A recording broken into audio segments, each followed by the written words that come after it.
Welcome y'all. Come on in, get comfy cozy. We'll give you a minute or two before we dive into the task at hand here. We cover a decent amount tonight. We go at a pretty decent clip as well, just because we're trying to thread the needle between the affordability piece and the admissions piece, right? And no small task to do that in less than an hour here. Um, so again, kind of bear with us with our I guess rate of speed at which we go at times. Of course, we'll kind of double click and hover over what we consider to be the main talking points. Also, bear in mind this thing's being recorded, so you will so long as you're registered, you'll get this sent out tomorrow or even later tonight. I can't remember, but certainly one of those two times, and I know for sure no later than tomorrow. Um, so that's kind of one housekeeping component there. If you can stick around for the end because we're doing this is the second time we've done this. I don't know if we'll do it again, but we have kind of a unique promotion, at least in terms of what we do here. This will only been the second time we do this tonight. We always like to reward folks that show up live for us. So today's no different, and I feel like this is a pretty cool one. At least it was well received last time in terms of this giveaway towards the end. Okay, by way of a pretty brief introduction here, actually, you know what? As we're doing these introductions, it's always fun for us to know where you're at in the country or the world. We're pretty diverse geographically, and the graduating class of your student. So I think we're primarily talking class 2026 here that is in the thick of starting this, right? It's already February of junior year, which is wild. If you're class 2027, you're already in your base income year, and we'll learn what that means in a second here. But if you're class 2028, your base income year starts in just a short 10 months here or thereabouts. So yeah, tell us where you're at in the graduating class of the student. Again, that's always helpful for us. We got you kind of surrounded here, both coasts, right? I'm up here in just north of Boston, and we got JP down there in Southern California. So a couple different time zones, and again, pretty well represented geographically, like I said. My name is Matt Carpenter. I'm a founder at College A Pro here. I've flown a lot of missions in this space. This is the 20th class 2025, that all kind of shepherded through this process. So I've been on the front lines for tens of thousands of families. I've worked, I promise, with every college that you've ever heard of. I got some experience with them. I am sure JP can say the same. So I share all that to say you're in good hands tonight, and how you can actualize that is make sure you're asking questions. It doesn't matter if it's what we're talking about or not. Any questions that are keeping you up at night, ask them, and put them in the Q&A as opposed to the chat, because whichever one of us is not talking, we're going to be living in that Q&A. So that's I know right now I'm telling you to throw out where you're at in the chat, and we may leverage that again. But ask your questions in the Q&A and take advantage of it, right? Anything that you can think of. JP is somebody that I personally kind of sought out to try to do what I could to find a way to get him on our team, because he's somebody that I refer to as a unicorn in this space. Because for the most part, for most of us, you're either an expert in admissions or an expert in financial aid, and there's very few that are I could probably count on one hand how many folks I know that are can check both of those boxes, and we're fortunate enough to have JP on our team as one of them. And he's been on both sides of the desk. He's the director of financial aid at USC for an awful long time, Southern California, University of Southern California, and again is played in admissions, played in financial aid, and then again has been in the private sector for quite some time as well. So JP, you fill in the holes there. Say what I missed. Say hi. I think you covered it. Yeah, as Brian, as Matt said, I'm uh, spent probably now 25 years helping families navigate this maze to college. It started off when I was working at USC in LA, and there was a time when it felt right to kind of break away from that and say I think I can help more people on a bigger scale, not just those coming to USC, and so that's what I did. And so yeah, I'm down here in South Orange County, and that's what I do. It's That's what we're here to primarily. do. We're going to get you guys coached up tonight. And yeah, like I said, take advantage and I will give you a visual in just a second here. Bear with me. Let me get this baby teed up. Um, okay, and away we go. Um, yeah. So, and again, I think I mentioned College Aid Pro, right? That's who JP and I are with. Pretty simple, albeit very difficult mission. No big deal. Just end the student debt crisis. And something we say internally and externally every single day is, that doesn't happen by forgiving student debt. It happens by making good decisions now, where you guys are, and taking action now. There is straight line that's supported by an awful lot of data, right? The sooner that parents and students engage and start paying attention to this process, the better the end result. It's not rocket science. But I think especially the affordability part of this piece is just human nature. I'm certainly this way. I don't want to think about that until I have to. Makes sense, but it's not the best strategy, right? So again, you're taking a great step just by being here tonight, and we just hope that you kind of build off of that. So where do you start, right? That's the most common question. I just don't know where the hell do I start, right? I'm gonna make it easy for you. Start right here. So you got an email earlier today. Um, I'm putting the link in the chat again if you have not already. And I saw that actually just about all of you did, which is phenomenal. Created a free account with us, right? Because that's going to, again, give you, JP and I are going to kind of talk macro level tonight. Like, okay, how does this whole thing work? Right. And give you some general guidance and directions. But you want to know, how's it going to work for my family? And this is what our platform does. We're going to tell you, are you eligible for financial aid? Right. That's the first question you need to answer. How much? At which colleges? Is your kid going to get scholarships? The answer is yes. But at which colleges? For how much money? Okay. And there's a whole lot more in here, but again, as a starting point, that's what you need to do. Okay, so I'm gonna kind of get us started tonight, and then talking about the financial piece of this puzzle. Then I'm gonna pass the baton to JP. He's gonna get you covered on the admissions side. And again, we're gonna kind of start macro, and then we're gonna drill down. So, in its simplest terms, like what is financial aid? Anytime we're not paying full rack rate for a college, right? If we're getting any type of discount, that means we're getting some type of financial aid. And broadly speaking, there's three buckets, right? There's need-based grants. Okay, this is free money right off the top that's given by the college, the federal government, the state organizations based on your family's financial profile, and then based on how generous or not a particular college is. Merit-based scholarships, beautiful thing. This is free money, just like grants coming right off the top. This is money that's given by the college's admissions office. It has nothing to do, very little to do with your family's financial situation.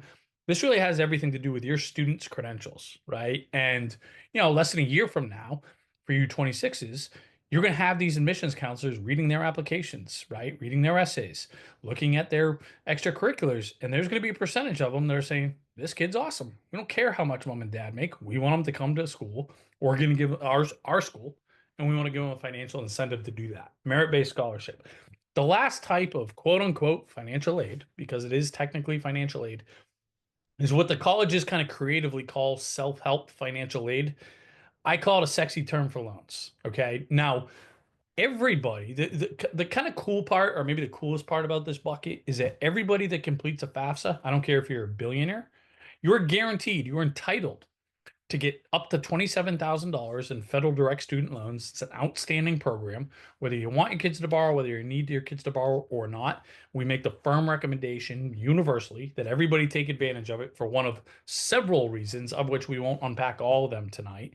But it's not free money coming off the top, but it's a great program, and there's some other good programs in there that, again, so long as we check the boxes and jump through the hoops, we're guaranteed to get it. So it's kind of nice to know that's there. And obviously, kind of famous last words here with all the shakeups going on right now in our federal government. I might have to pause on the guaranteed, but until further notice, guaranteed to get it. So it something that I would say the most common answer that any of us give here, and any expert in this space, when somebody asks a question, we're going to say, well, it depends on the college. right? Because every college is different. Okay, you have to look at these colleges like private businesses, and make no mistake, these are very sophisticated businesses. Okay, multi-billion-dollar corporations, right? They're private businesses and they run their businesses differently, which makes it confusing, especially when we're applying to 15 different colleges or whatever it happens to be, right? And that's kind of the norm nowadays. So anytime there's kind of a universal rule, we want to get anchored in that and get really comfortable with that. And the nice thing about need-based financial aid is that every single college use the same foundational formula to determine your student's eligibility for need-based financial aid, and that is the cost of attendance or the full rack rate. And congratulations to the class of 2025. They will be the first class where now there will be several colleges next year that will be over $100,000 a year in terms of their cost of attendance. Okay. So that sticker price minus the student aid index or the EFC, this student aid index, SAI, you're going to be seeing that acronym along with some others, a whole bunch over the next several years. But that is a dollar amount that gets assigned to the student based on the family's kind of financial profile, right? And you're going to present your financial profile to the colleges through these financial aid applications called the FAFSA and the CSS profile. And the end result of those forms is what's going to dictate your SAI.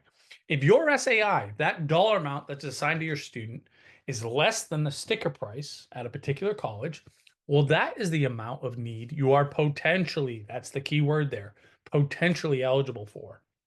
So if the college that you're applying to is $100,000 and your SAI is $40,000, that means you're eligible for potentially for $60,000 worth of need.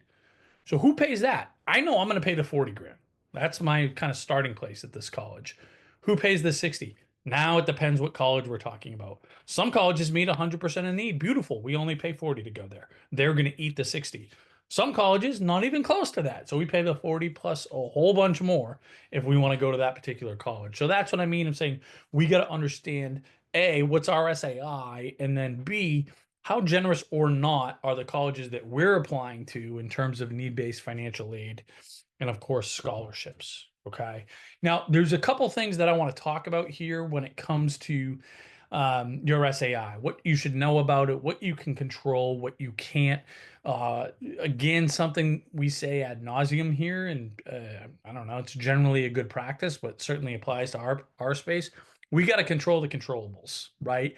And there are some things about our SAI that we do have some control over, and we want to get them all right. One of them, what is an asset, right? When these colleges are asking for our assets, yeah, what are they considering? The short answer to this, everything but your retirement accounts, right? That's the short answer. Now, that's not all encompassing. I'm generalizing a little bit, but that's the easiest, kind of quickest answer. So anything you have in mutual funds, stocks, bonds, your 529s, UGMAs, CDs, of course, your checking savings account, right? Mutual funds, those are all fair game unless they're in some type of qualified retirement account, 401k, Roths, IRAs, 403bs, 457s, any of your pension funds, right? Those are not, colleges are at least not supposed to count those against you. And generally speaking, they do not. Okay. Um, when we report our assets, we're reporting them as of that day. And there's not a quote unquote look back period. So you're completely within the rules of the game, where you might hear something to be like, "Oh, damn! Like I want to do some moving and shaking here." There's still some time, right? If that makes sense for you guys. Is debt considered now? But right, the short answer to that question is debt is not considered. It's one of the biggest, and there's a fairly long list here. But I think it's one of the bigger flaws in this system where they're looking at one side of your balance sheet, right? What's coming in each month. They don't care what's going out. They don't care what kind of debt you have, your cost of living, things like this. But if that's relevant to you, which it is to most families, it's up to you to build your case and present that to each colleges individually so they have a holistic view of your family's household and of your ability to pay for college, but they're not going to go out of their way to ask it. So that's where the onus is on us. Okay. You see the note here, parent assets versus student assets. This is a gigantic swing. Okay. Now you have again, without kind of getting into the too far into the weeds into the formula, what I can tell you high level here is that the colleges put way more emphasis on any money in the student's name than they do the parents. Okay, so let's just say your kid is an industrious kid. They've been saving their summer job. They've been saving their first communion and bar mitzvah money. They get 10,000 bucks in a savings account, right? It's not a huge dollar. It's not a huge amount, right? But guess what? It's enough to move the needle. And on average, that'll move the needle about 3,000 bucks a year in terms of how much you'll pay for college. Times four, that's $12,000. Okay. Whereas if that same $10,000 is just in the parent's name, it's really not enough to move the needle. Okay. Are they looking at money in the parent's name? Yes, but not with the same scrutiny, the same level of emphasis that they are in any money in the kid's name. So this is really, really important. Again, here's where oftentimes, most times, we have some control in terms of how we are presenting our situation to these colleges. Okay. Now, a lot of people hear this, right? And back in the day when JP and I used to do these things in person, which we still do on occasion, but I'd almost see the room deflate, right? In some of the auditoriums I was in or whatever, and I see the parents start talking to each other like, "Oh my God, we have a 529, we're screwed," right? That we saved everything we could for college and our kid's name in the 529. Rest assured, that is a parent asset, right? I totally get common knowledge would tell you that must be my kid's money. It's for college. Their name's on the statement, their social security numbers on the statement. No, they're the beneficiaries. You as the parent own that money. They are the beneficiaries. Um, so that's again just an incredibly important distinction. If it is a UGMA, UTMA, a custodial account, that is in fact the student's money. There may still be some things that you can do to put yourself in a better position, but that is the student does own those particular accounts. Grandparent accounts, one of the nice new FAFSA changes. If they own the 529, beautiful. The short answer to that question is it's off the grid. You're in the clear. There's a longer answer to that as well, especially for colleges that require the CSS profile in addition to the FAFSA. But that's kind of the headline, at least for tonight. Okay. Now, real estate here. Here's the deal. A lot of these colleges, right, and one of the usually telltale signs, colleges that require the CSS profile, again, in addition to the FAFSA, a lot of these, most of these, they consider your home equity fair game, right? So, Vanderbilt University is going to say, okay, your home's worth 600,000 and you owe 200,000 on it. That's a $400,000 checking account. Okay, so that becomes a massive challenge for those of us that are fortunate enough to be homeowners. Maybe that's our biggest asset, right? Maybe that's our only asset. But a lot of these colleges are going to absolutely hold that against us. I don't want to be too much doom and gloom here because number one, there's tons of strategies that we can implement to lower, to change kind of how much that hurts us, so to speak. And then we can also be really smart and figure out, well, who's looking at our home equity, how much, right? And again, and that's where I'm going to point you to the platform because we've done all that homework for you. But it's important that you're aware of that. And again, those are just schools that only require the FAFSA, by the way. They're not looking at your primary residence at all. So don't put it on there, right? And how they ask the question is very sneaky because they ask, in my opinion, because they say, "Hey, what investments do you have, including real estate?" Well, guess what? Most people, when you ask that question, when the question is answered like that, they include their primary residence. I would, but if you're like me that doesn't read the fine print, in the fine print it says do not include your primary residence, only include other real estate, investment properties, vacations, homes, etc. But you can see when the question is framed that way, how many people make that mistake. And like I said, I know I represent some percentage of the population that is not we're not fine print guys, JP. What do you want to say? So okay, so income, right? The reason why I don't spend a ton of time on income is because this is one of these, again, going back to that kind of control the controllables type of deal. There's not a ton we can do here. Our income is what it is. Whatever it says on line 11 of our 1040 tax return, our adjusted gross income, that's the number, right? Now, and I think most of us, whether you do it yourselves or you work with a CPA, you do what you can do to reduce your taxable income in every way possible, right? Um, uh, the other thing here is this is one where even though assets are reported in real time, income is reported retroactively. So for you class 2026 folks, they're looking at your 24 tax returns that you're probably in the process of getting started right now, right? For you 27s, you're already in your base income year for tax returns and so on and so forth. Now, a couple things to talk about here. Number one, you got to reapply for financial aid every single year, right? This is not kind of a one and done. You got to do it every single year of college, and so that and that kind of base income year will follow you throughout your college experience. If you've had a one-off, let's just say you're class 2026 and you just listen to what I say, you say, holy shit, 2024 was our best year ever.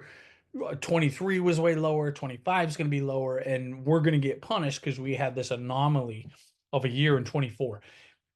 Yes, that's unfortunate. However, that is something that we call appealable. What's the another word for it? Negotiable. Okay, that is something we're not going to spend a lot of time on it tonight, but something we are very good at. We're extremely busy this time of year through May with the class 2025 going back to colleges and negotiating for a better deal. Okay, again, we can't use the word negotiate with them, and I mean that sincerely. You have to use the word appeal, but that's what we're doing, and if you just had kind of that sinking feeling of like, oh my goodness, we're going to get killed here because of this. Now that's something that is absolutely negotiable, appealable. So keep that in your back pocket. But I do recommend you talk to us if you fit into that bucket.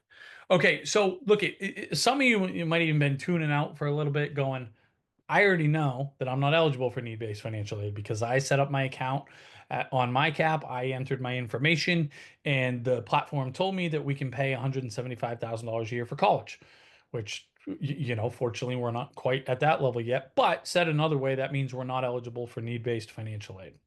Okay. But we don't want to start paying 100 grand a year for college, or we can't start paying 100 grand a year for college, or we don't want to. How do we get discounts, right? How do we be the ones that aren't paying full rack rate for this thing? Because nobody wants to feel like they're the only one paying full rack rate, right? And there's a lot of things we can do. I want to talk about a couple. The first, most obvious one, which I'll show you exactly how we do that in the platform in a minute here, is identifying colleges that are good fits for your kid that are going to give merit-based scholarships. Perfect. I'm going to show you exactly how to do that in 2 seconds here. I'm gonna take the horse to water. But a couple other talking points. A lot of these colleges, maybe a lot is exaggerating a little bit. A meaningful amount of colleges. If you want to be considered for merit-based scholarships, you have to do the FAFSA, or in some cases, you have to do the FAFSA and the CSS profile. I always like to use NYU as an example because it's always one of the most popular schools each year in terms of total applications received. It's pretty stinking expensive. They give scholarships, but if you want to be considered, you have to do the FAFSA and you have to do the CSS profile. So just hedge your bets there. Okay. Also be aware, right? Also be aware. Not every college offers scholarships. And in my experience, this is not common knowledge for all parents. Excuse me, for all parents. There's not one Ivy League school that offers scholarships, right? Nobody's at Tufts or Middlebury or Amherst or MIT on a scholarship. Okay. There's about 100 colleges in the country where scholarships do not exist. So if you have this really gifted kid that's looking at these really competitive schools and you're hoping merit is going to be what's going to make some of these options affordable, just make sure that's even on the table for at least some of these schools that you guys are ultimately going to be applying to. The last one here, and I kind of teased this concept a couple of minutes ago, appealing, negotiating. It starts now, right? I don't care if you're a freshman, a sophomore, and it's officially game time. If you're a junior, right?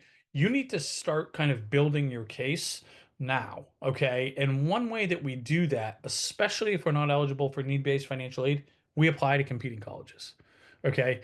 We have to apply to competing colleges because I'm in the Boston area here, right? Very popular place to come to school from all over the world.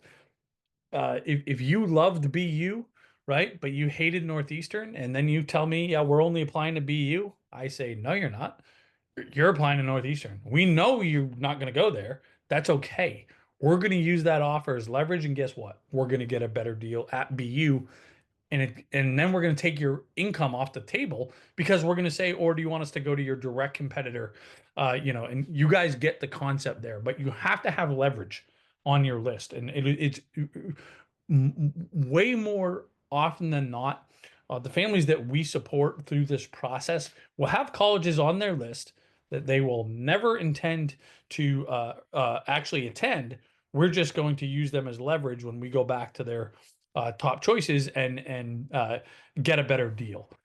Give me 1 second. I know I'm not sharing here, team, but so this is the platform that I'm talking about here, right? So again, most of you have set up your accounts. If you have not, make sure that you do that right now. So again, you can get kind of the most out of tonight and follow along as we're doing this. So you heard me talk about cost of attendance minus SAI, right? You're going to see your SAI staring you in the face. So you know the foundation. Am I even eligible for financial aid at any schools in the country? And we give some kind of talking points here too, that look at, you're going to be eligible for need-based grants at just about every private colleges, probably not the state schools, at least in state here. And you're going to be eligible for merit-based scholarships. In some ways, you don't even need to know your SAI. This is what I want you focused on, guys. What are these colleges actually going to cost you? What is your kid going to pay? Forget about the sticker price yet. 97 grand, 100 grand, 90,000. Who cares? How much are you going to pay if you go there? I want you to focus on this line. What is your net cost, right? And you can see here that it's going to be more affordable for us to go to the $100,000 school than it is the in-state state flagship university. This is a Mass resident, right? It's a family that lives in my little city in Beverly, Mass, north of Boston here. And guess what? If this was a completely wackadoo anomaly, I wouldn't use it as an example. This happens all the time. So many families make the mistake of trying to shop for college with affordability in mind and getting distracted by sticker price when guess what? It's a friggin' distraction. Okay. So make sure you understand exactly how much you're going to pay. There's going to be some other great stuff in here for every college in the country. We have every scholarship that they offer, the qualifications for each, and we're really good at telling you how much are you going to get. Now, as promised here, how do you find out which schools are going to give you scholarships and how much, right? So you're going to go to this, search for school option here, and there's dozens of filters. I'm just going to choose a few, but you can say, hey, look it. I know my kid is just looking at 4-year schools. They want to be pretty close to home. Um, they like the smaller schools and they want to major in, whatever. Okay. Bio. I want you to search for schools that check those boxes, but just rank them based on who's going to give my kid the most in scholarships. And we're going to instantly do that for you. Maybe Wheaton wasn't on the list, but damn, they're going to give us 42 grand, right? Regardless of our income. Or maybe we are eligible for need-based financial aid. So I just want you to sort that. And oh my goodness, really hard to get into MIT, really hard to get into Amherst. But here's some other schools that are outstanding with need-based financial aid, and again, are checking the boxes that are most important from an admissions standpoint. Look, do one thing for me because let's do a quick case study here. Throw a college or two in the chat. Give me your top choice. Give me your your alma mater. Let's look at just kind of one or two schools here and just kind of I'll give you a little idea of how these different schools kind of operate. Okay, and a lot of great ideas here. So thank you. Let me pick one that I think might be interesting. UT Austin, there's Harvard, Michigan, Johns Hopkins. Well, let's go to Michigan because that's such a popular one. The school that defers everybody this year, right, JP? So actually, you know what I saw? By the way, thanks for all the participation, everybody. University of Michigan, one of these kind of like state schools that technically use like the private school formula. So yeah, we're not going to pay 80 grand, but damn, we're not getting a huge discount. We're going to pay 70 grand. Again, if we wanted to look at the why, well, we're going to get $10,000 in need-based grants, but it's unlikely to get much more because we're going to look at both households. We're going to look at home equity. I saw somebody had Harvard here, Harvard University. $90,000. We're going to pay $18,000 to go there. Why? even though they're a private school, they don't look at home equity. And they have a kind of a really unique formula that again is consumer friendly. I'll just look at one more. Johns Hopkins, similar. It's not quite Harvard, but damn, pretty good. So you guys get the picture here. Make sure you're taking advantage of kind of the platform that's at your disposal and start getting an idea now of what these schools are going to cost. JP's going to walk you through how to start, similar concept, honing in on schools that are going to be good fits on the academic side. That was impressive. That was impressive. Just quick house cleaning for everyone. If you have questions, please put them in the Q&A. And before I put on my admissions hat, I'm going to just for a second keep on my financial aid hat, because I did see a couple questions just in the chat, I'm just going to address a couple things. I'm just going to be blunt. One of the things that grinds my gears, so to speak, is all the fake financial aid experts out there who focus so much of their marketing on, we'll help you lower your SAI in like 5 simple moves. The end goal isn't lowering your SAI. The end goal is lowering your net price. And that's not always the same. If Matt, can you pull back up just so they have a visual, that my cap? Here's what I mean is I have a client right now. Their SAI is 350,000. I showed them how to reposition their assets and everything, and we lowered it down to 100,000. Yes, I could go out and brag, I lowered this person's SAI 250,000. I'm saving them $1 million over 4 years. Not true. But that's how a lot of the fake financial aid experts are going to market themselves. I lowered it 250,000, but I didn't get them a dime extra in financial aid. The net cost is not changing. I had a family 2 years ago where their SAI was around 50, and I lowered it down. I got it lowered down to like 20. Still didn't get them an extra dime of financial aid because the schools they picked just don't have the money to give.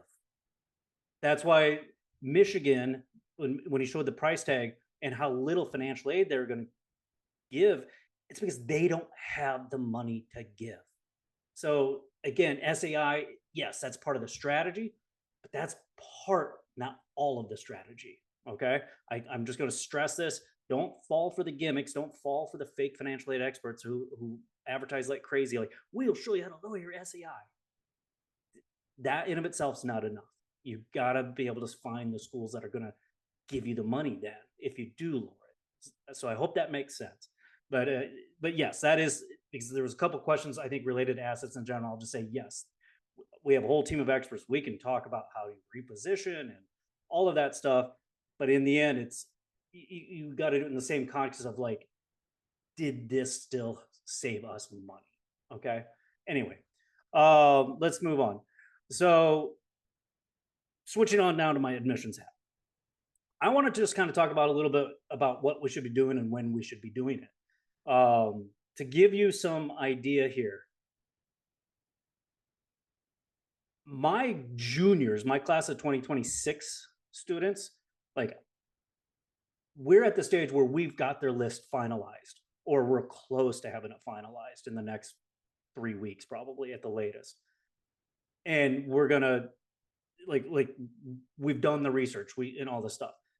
My sophomores, my class of 2027 students, we're at the stage of where we're working on finding what I call finding their direction.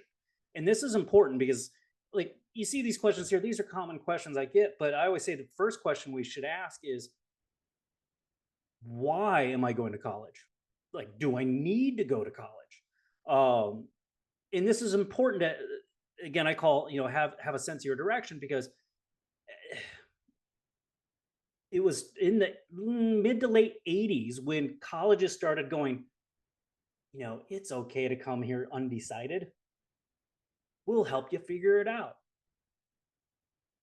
A wonderful sales tactic to help them generate more revenue, Before that, it was very uncommon to go to college without a planned major ahead of time.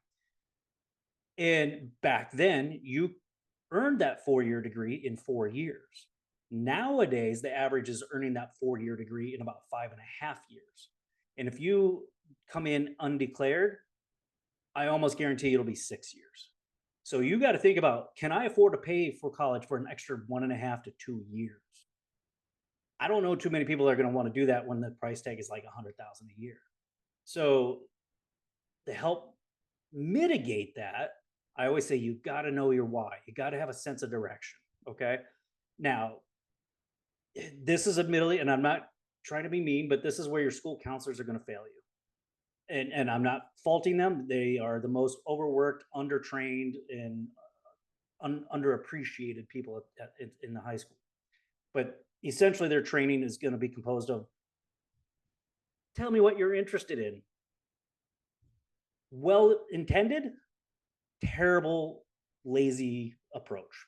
And here's the simple analogy: the things I was interested at 6 years old was not what I was interested at 16 years old, and nor was I interested at 26 years old or 36 or 46 or 56. Interests change. The other reason that's terrible advice is last time I checked, we have more than one interest.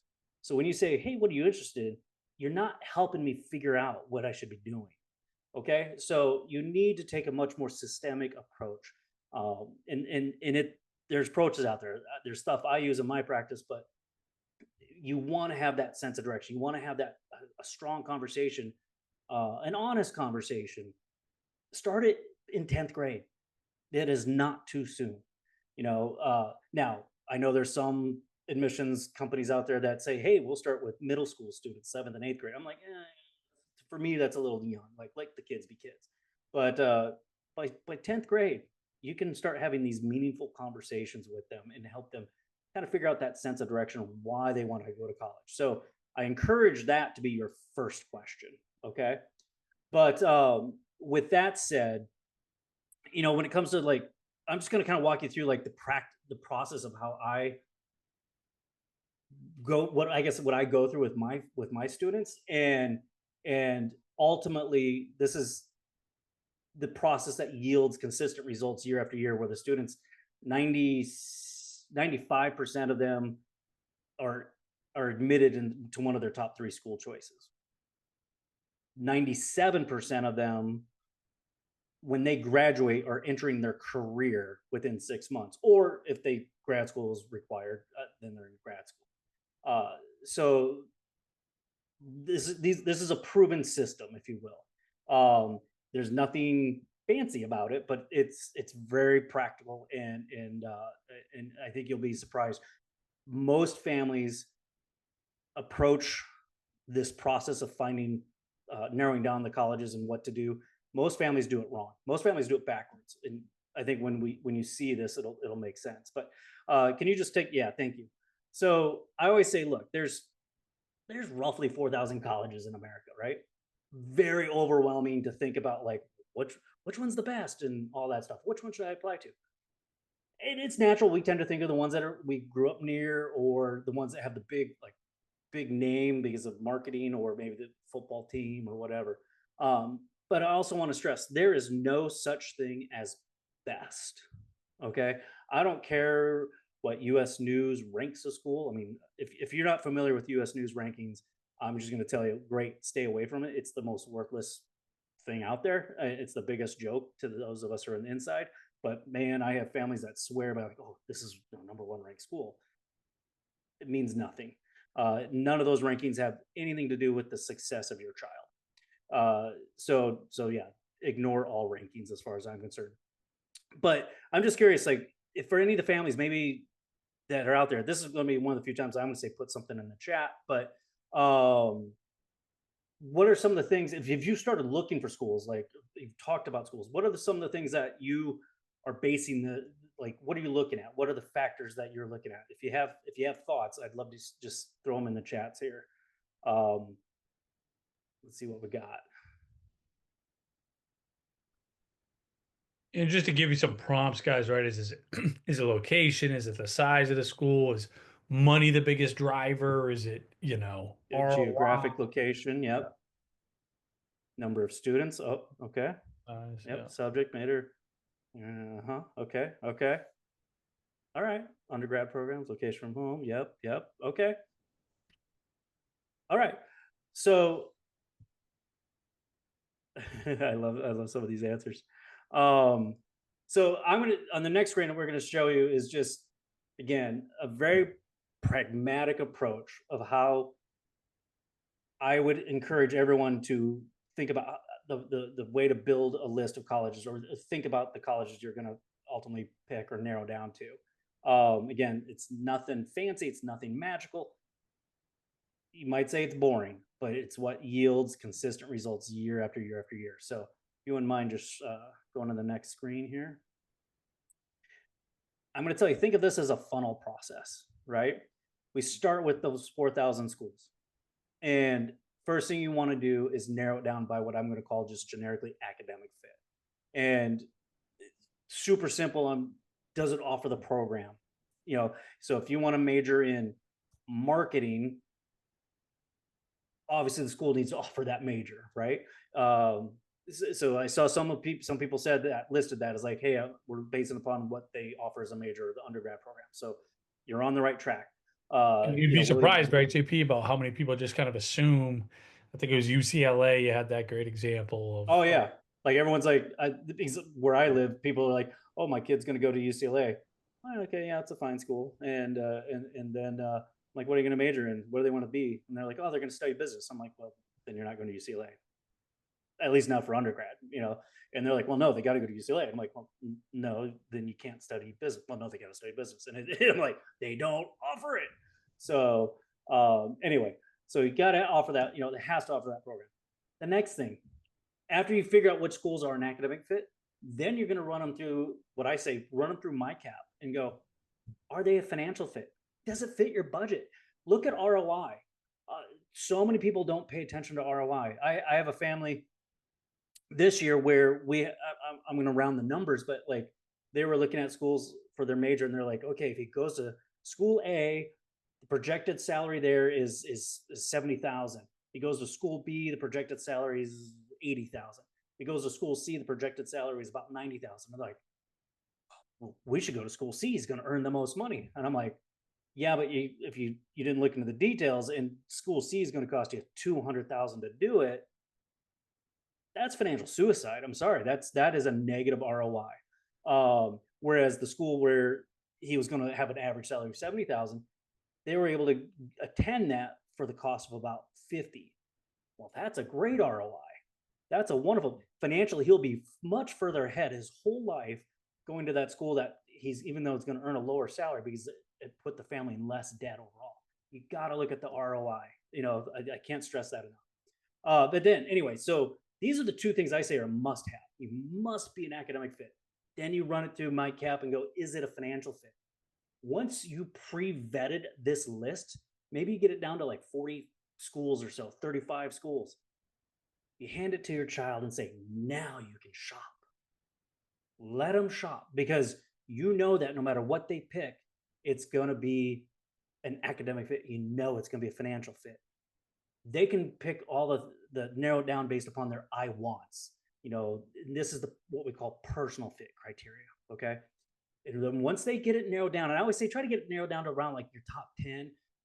And I'll be the first to say it's because I grew up with David Letterman. So I always think of everything in top 10, but some of my best students, they narrowed it down to 5 schools. Maybe you get it down to 8, maybe it's 12, whatever it is. Admittedly, I feel like if you get over 15, and I know the averages are inching up towards that, but when you get to like 15 or more, I'm concerned.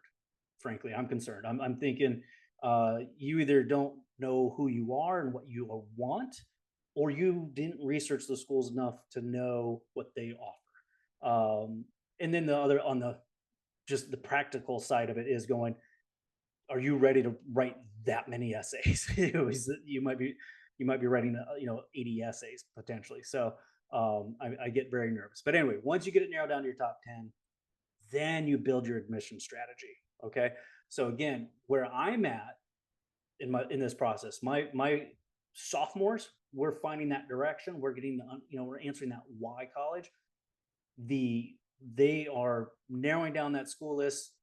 I'm building up the college list. They're starting to narrow it down. My juniors have that college list narrowed down now. They're working full blown on their admission strategy. So just kind of give you an idea of timing wise here.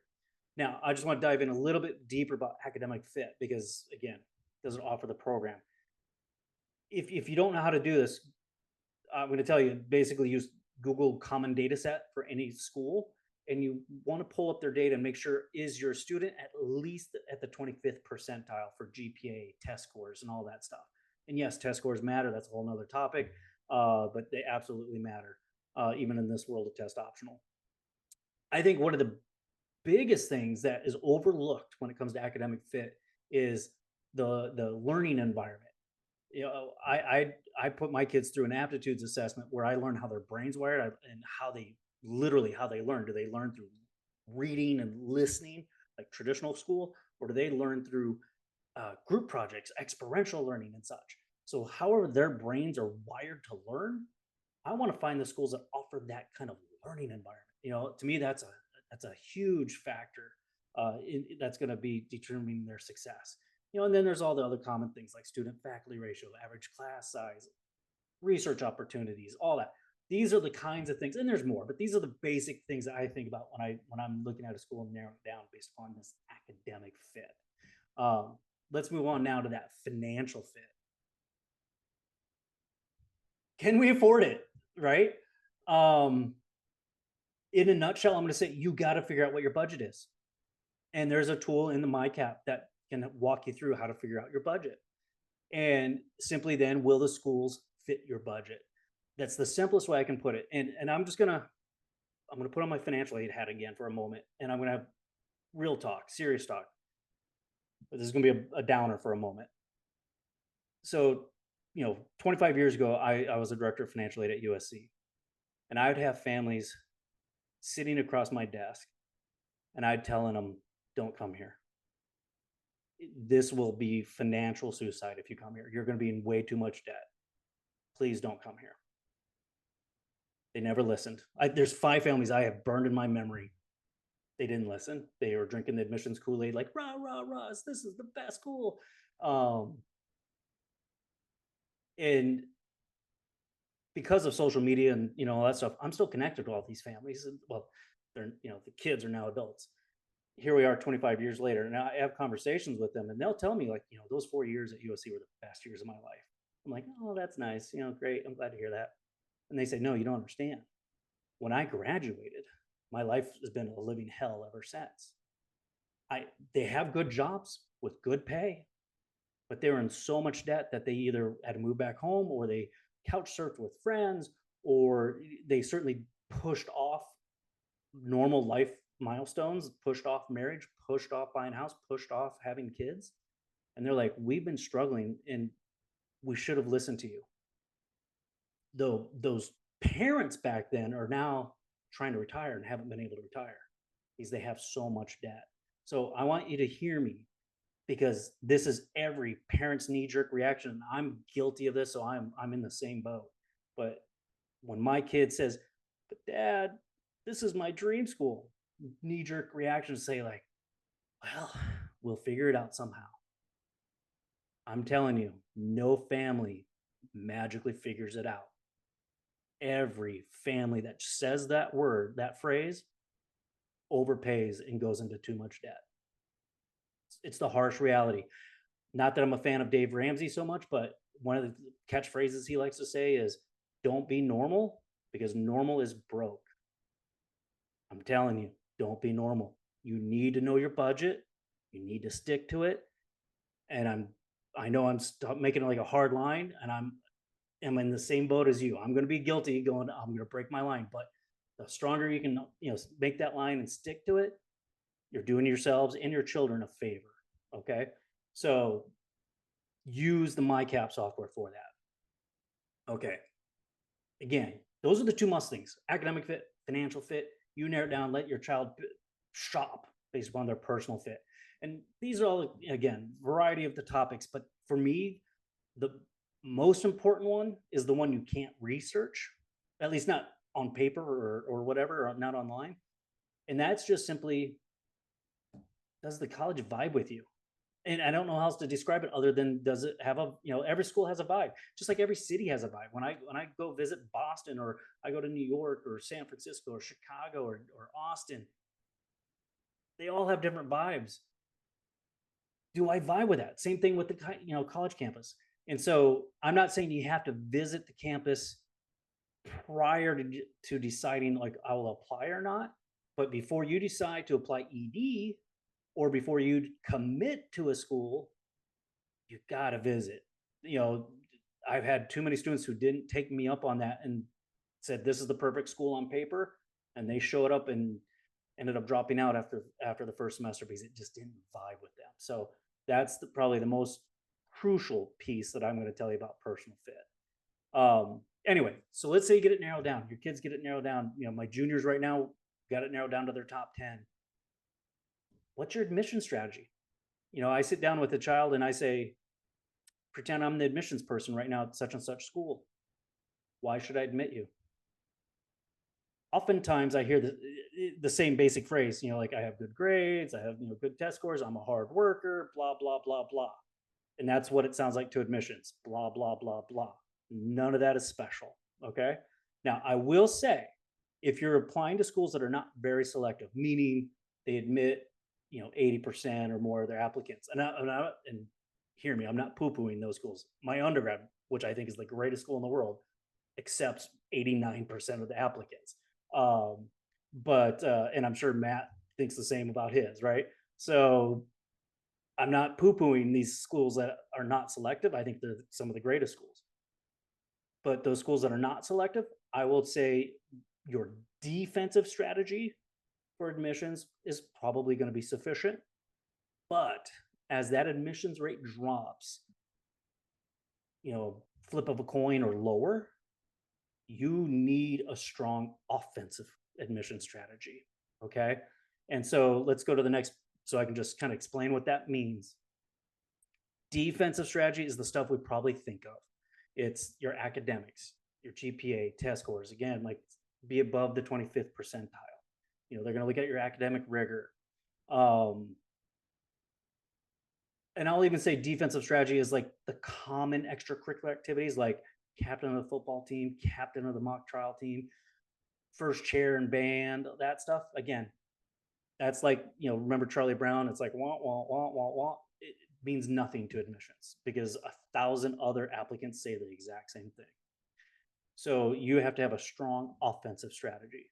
And I describe it as, I don't like to use the term personal brand. I know it's kind of the popular term right now. It's a little too marketing for me. I like to just say your child needs to know their genuine, authentic self. They need to know who they are. Why are they awesome? They got to be able to communicate that on their essays. The other thing is, like I said, strategic extracurricular activities. I'm talking like fit to major, because when they're filling out their application and they're saying like, here's the classes I took, here's And the JP, unpack fit to major form. What's that? Unpack fit to major form, right? Yeah, I'm going to do that. Yeah. Okay, sorry. So it, when I'm an admissions person, I'm reading like, oh, these are the classes you took. And I'm now looking at the extracurriculars, and eventually I read your essay. There needs to be a theme, if you will, to it. That needs to tell me a story. I need to learn more about you. I need to see what I'm going to call intellectual curiosity with these extracurricular activities. So in other words, if all the stuff you do in your classes and take all these APs and maybe an IB program, and I'm like, wow, you're getting a lot of book knowledge about whatever, let's say you tell me you're going to major in mechanical engineering, and I see those kinds of classes, the physics and the sciences and all these things, higher level math. But then if I look at your extracurricular activities, and it's like swimming, baseball, track and field, again, nothing wrong with that, but that doesn't show me you had any hands-on knowledge about mechanical engineering. I don't see any strategic fit to major extracurricular activities. You need to have a consistent theme to this application. So you got to pull that kind of stuff out. Again, it's intellectual curiosity. Tell me that you don't just, like say, oh, I'm interested in this. Like, tell me that, obviously in the perspective of a high school student, you're doing what you say you want to do. Right. And, you'll hear, I'm willing to bet if you listen to other admissions people talk, they're going to talk about like, oh, you got to demonstrate leadership. I'll say that's fine. Leadership's fine. But here's the rub. If everybody was a leader, nothing gets done. Right? What's more important than leadership is initiative and then impact. That means so much more to admissions than leadership. Okay. So again, all of this is part of that, what I'm going to call that strategic fit to major extracurricular activities. Your letters of recommendation. Again, if you're telling a theme, telling a story in your application about who you are and why you're awesome, you want to make sure you're forging the right relationships with the counselor and the teacher so that they tell a similar story about you, right? And then the last, let's talk about demonstrate interest. It can start with the simple things like go to the school's admission site, click on the tell us more or sign up for more information, and they'll email you. And if you do, make sure you click the emails because they track that and it looks bad if you don't. But what's more important than that? I'm going to sum it up as the word in one word: networking. Parents, if I'm willing to bet that we probably have parents in different kinds of careers, different positions and such. I think we all know as adults, it's not always so much what you know, it's who you know that helps you work your way up the ranks or get you in the door at a company, if you will. It's networking is crucial. Same thing with admissions. I always say that at this time of year, or at least especially these last couple of months, as much as admissions people love their jobs, when it's the 100th application they've read that day, it's gonna feel like a DMV process where it's just next, next, next. You want it so that when they pull your application, they go, "Oh, I know this person. Like we've had some great chats. Like I visited their high school, their high school, and like we had a wonderful conversation. Like I know they want to come here. Like you need to network, okay? And this is something that no one does well. And so this is admittedly probably one of my best secret weapons with my students. So this is a quick summary of both the defense and offensive strategies, and you just got to know what, based upon your list, what's the right strategy, or maybe you got to utilize all of it. Okay, so again, that should be implementing those strategies all through junior year into the senior year. Yeah, I mean, and it's really interesting. Like, so I've only, and I wouldn't consider myself an expert yet. I'm getting there on the admission side, so I've got to learn a lot from JP and some of our other colleagues that again have been on that side of the desk. So we're really privy to the conversations of like, okay, it's a competitive school.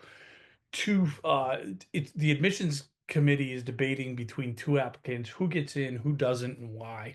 And it's a lot of this stuff, right? They have the same GPA, they have the same test scores, they have the same strength of schedule, but these details kind of during the admissions process is what makes or breaks it, right? And in some ways it kind of makes sense, but the takeaway there, and there's a way to do this, there's a method to the madness, but so I'm oversimplifying here, but the takeaway for especially that demonstrated interest one and networking and JP's, to steal his word there, your students need to be building relationships with their admissions counselors now, right now, right? Not when it's right at the admissions deadlines, or not when they're going to appeal for more merit. And that happens now. And again, there's an appropriate way to do that, and it's an incredible advantage. And it's not hard to see why, right? And it's kind of like almost surprising in a lot of ways that it's not more common knowledge. But again, it wasn't for me. So here's what I want to talk about. What happens next here, and I'll put this in the chat. And this was kind of the again, this is only the second time we've ever done this, but I'm going to make a firm recommendation. So look, you got to take some action here. Don't kind of learn what you've learned tonight and go back to what you're doing. Take some action. And here's what we're offering. Now, if you go on our website right now and you want to have a phone meet one-on-one with one of our experts, it's $349. That also gets you access to our premium software, right? It's $349. Or if you just want to talk to somebody, $299. So you're not going to see this on our website, but if you sign up to become a premium member today, it's $25. You also pay $25. It's only for tonight. It's only for folks that show up live with us. You pay $25. It gets you a half hour call, one-on-one call with one of our experts and they're immediately going to be able to tell you, okay, here's where you're at, right? Here's your next best steps. They're going to talk to you more about if it makes sense to work with us in a more comprehensive manner. They'll give you a good idea what that looks like. Our what we call wake me up when it's over packages. If you basically want to have us grab the wheel and take over from here, we can do that, whether it's admissions, whether it's financial aid, whether it's both. But at least sign up for this tonight. Again, you risk $25. You get premium access to our membership, which I'll talk about. But most importantly, you get that free call with one of our experts. So, what is kind of the premium membership? Let me just bring you back to the platform. So, obviously, you have a tool. Everybody has the free version. Most of you are on that right now. In the free version, you can only put 3 schools in there, right? So, we ring fence that.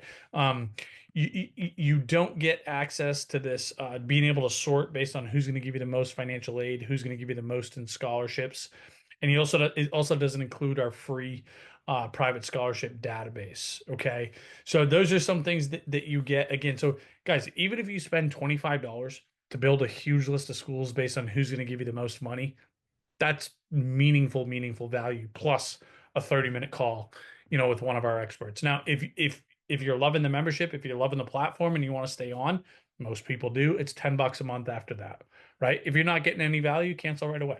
But again, I wouldn't recommend that, but that's why most people stay on. But again, you have that option. It's 9.99. Cancel anytime after the first month. Some other really cool things that you get.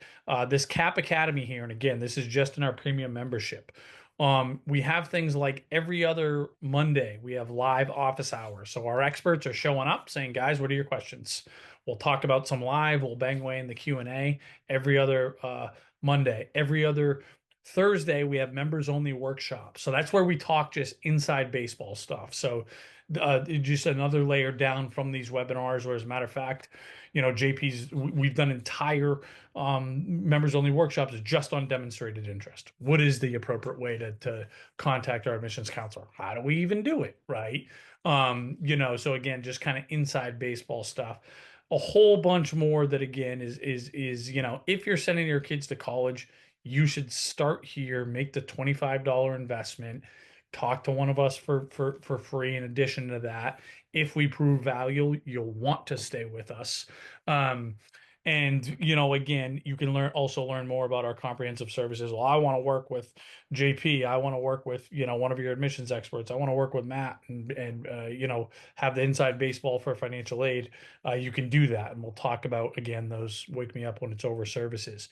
One more thing, I just want to make sure that that you have access to, even in the free version here, because I appreciated it when JP was pretty. I forget what words he used. I don't know if he said I'm going to be negative for a second here or harsh or whatever it was. I talk real to you that it's um trying to have that challenging conversation around the cost piece of this. And this part of the platform is intended to try to make that a little bit easier on you guys as parents, on us as parents, to say, look, there's an exercise here within your profile where we take you through a more comprehensive way to figure out a budget. But for this family, their budget's 109,000. That's a lot. That's $25,000 a year over 4 years. And when we're going to show them net cost, when we build in inflation, all other variables, these are what these schools are going to cost versus your budget. This is how much somebody's going to borrow. How is that outcome, right? And why do we want you to be careful at UC Santa Barbara? Because you're going to be borrowing $203,000. That's not going to mean anything to your kid. Okay, a 16, 17, 18-year-old can't comprehend borrowing 200,000 versus 50 versus 70 versus 85. But know what we found to be kind of an aha moment? when you say, guys, forget about 200,000, right? You'll be like me when my dad was trying to have this conversation with me. I'm like, Dad, I'm just gonna make a ton of money and who cares, right? But I think I this might even resonated with me. I don't know. Maybe I'm giving my 18-year-old self too much credit, but like my first monthly payment is going to be $2,259. Damn. Like I got a summer job. I know how hard it is to earn $2,200. So we've found this to actually resonate even with teenage brains to be like, okay, well, I would like to have, cake parties on the beach every Thursday at UC Santa Barbara, but maybe I'm gonna at least hedge my bets, right? So again, let kind of this unbiased, objective third party do some of that dirty work for you guys. And again, dirty work's not an appropriate word, but just be a source of truth, right? Like this is our reality, this is our crystal ball. And again, we don't have our only horse in the race is trying to help you guys go into this thing eyes wide open, have your arms around the likely outcome. So take advantage of that, okay? Because and again, JP and myself and just about everybody in our team gets kind of um heightened around this stuff because we've lived it and breathed it with so many people that we care about and have seen these hard end results. And again, we're also not saying my daughter's 10 and I do not know if I'm going to be able to walk the walk when I get there, right? I'm going to do my best. I have the best intentions. I don't know if I'm going to be able to walk the walk, but I want to try to help people do it, right? So, anyways, but for tonight, here's your next step. Let me take the thinking out of it. Sign up for the premium membership. You're gonna friggin' love it. It's $25. You'll get a half hour with one of us. And again, and if it makes sense to do anything beyond that investment, we'll share the details. You'll be talking to either JP or Kevin or Jason. You're gonna be in great hands regardless of which of those guys you end up talking with. But one of those three guys, you got to book it tonight though if you want to get that deal. Otherwise you won't have the option. So. JP, any parting words, brother? What did I miss? Yeah, I'm just going to use an analogy, and I cannot take credit for this analogy. It's a very common analogy, but it's an analogy I think might make sense with folks. And it's again about the financial fit aspect. So think back, like, your child's turning 16, they're 15, about to turn 16, and like they're maybe getting their driver's license, and you're talking to them about buying a car for them, maybe. The analogy I'm going to use here is to compare it to college shopping is if all you did was take them to the dealerships of like Bentleys and Rolls Royces, they turn 16, what do you think they want? A Bentley or a Rolls Royce, right? That's all you showed them and got them hyped up about. But maybe your budget is a Mercedes C class. Fine car, nothing wrong with it, but by gosh, they're going to be so disappointed in you and be like, no, Dad, Mom, I want that Rolls Royce.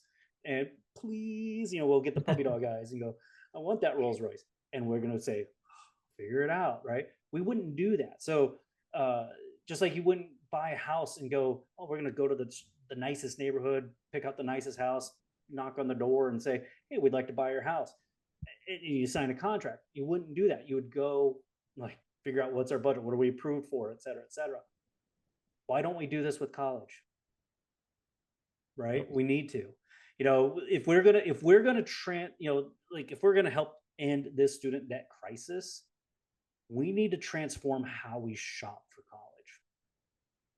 And that's it.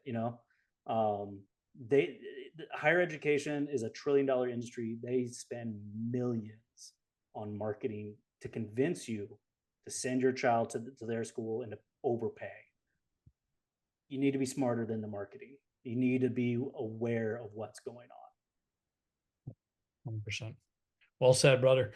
All right. Well, I learned something new as I always do, which I appreciate you for, JP. We'll see you out on the playing field tomorrow. I got notified during this that my daughter's school canceled tomorrow with the snow. I doubt you're gonna run into that challenge out there in Southern California, but you know, Yeah, not so much. I mean, we still have a little bit of fires. There you go. Yeah, yeah, that's right. Woe is me over here. All right, brother. Great to see you. Thanks, everybody. Appreciate all the great questions and continue to follow along, regardless whether or not you decide to engage further tonight. Thanks, everybody.